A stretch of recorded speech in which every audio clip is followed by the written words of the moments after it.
靈情私語，哥林多前書第7章1至7節，正確夫妻關係。論到你們信上所提的事，我說男不近女倒好，但要免淫亂的事。男子當各有自己的妻子，女子也當各有自己的丈夫。丈夫當用合宜之分待妻子，妻子待丈夫也要如此。妻子沒有權並主張自己的身子乃在丈夫，丈夫也沒有權並主張自己的身子乃在妻子。夫妻不可彼此虧負，除非兩相情願暫時分房，為要專心禱告方可，以後仍要同房，免得撒旦趁着你們情不自禁引誘你們。我說這話，原是准你們的，不是命你們的。我願意眾人與我一樣，只是各人領受神的恩賜，一個是這樣，一個是那樣。保羅俾哥林多教會作出婚姻指引，因為有啲人走向另一個極端，以為婚姻係唔好嘅，應當持守獨身，以此保持聖潔。但保羅解釋，有啲人係需要結婚，因為人嘅性慾係神賜予嘅，人可以享受，不過要規範喺夫妻之間。第1至2節，避免淫亂之法，應當嫁娶。有人寫信問保羅有關男女婚姻嘅事情，保羅話男不近女倒好。呢個男不近女唔係普通嘅接觸，乃係男女嘅性關係。保羅嘅意思係做一個比較性嘅講法，若果你冇呢個需要，可以唔結婚。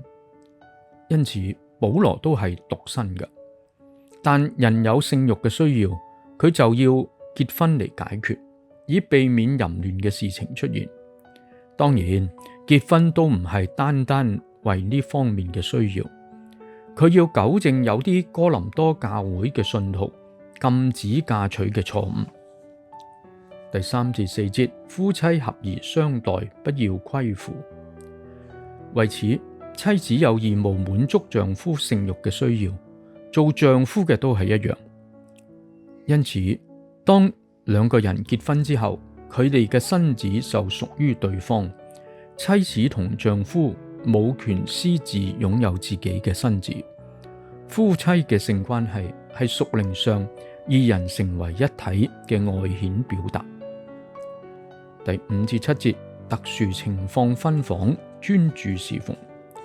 若果唔願意將自己身子同對方分享，就係虧負對方。除非兩相情願，但有一個特殊情況可以分房，因為有屬靈嘅需要，佢要專心禱告。夫婦好願意打破正常嘅規律，但之後仍要回復正常，因為撒旦會乘虛而入，引誘軟弱嘅一方。婚姻以外嘅性關係係放縱，但婚姻以內嘅性關係係正常。夫妻應該樂意去分享。保羅最後補充嘅就係，佢唔係命令人要持守獨身，乃係准許人結婚。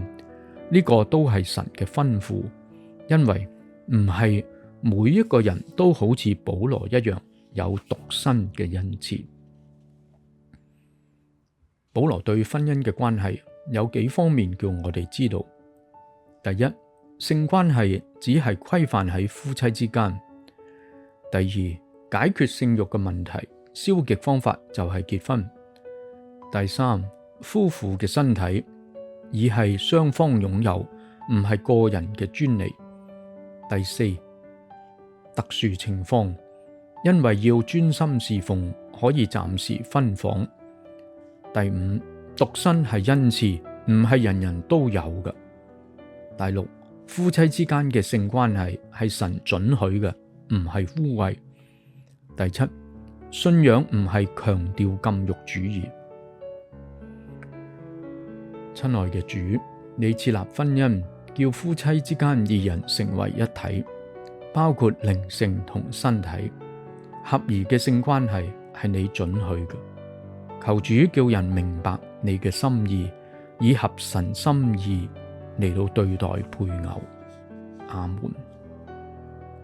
問題思想：第一，保羅以一個點樣嘅普通原則去說明人需要婚姻呢？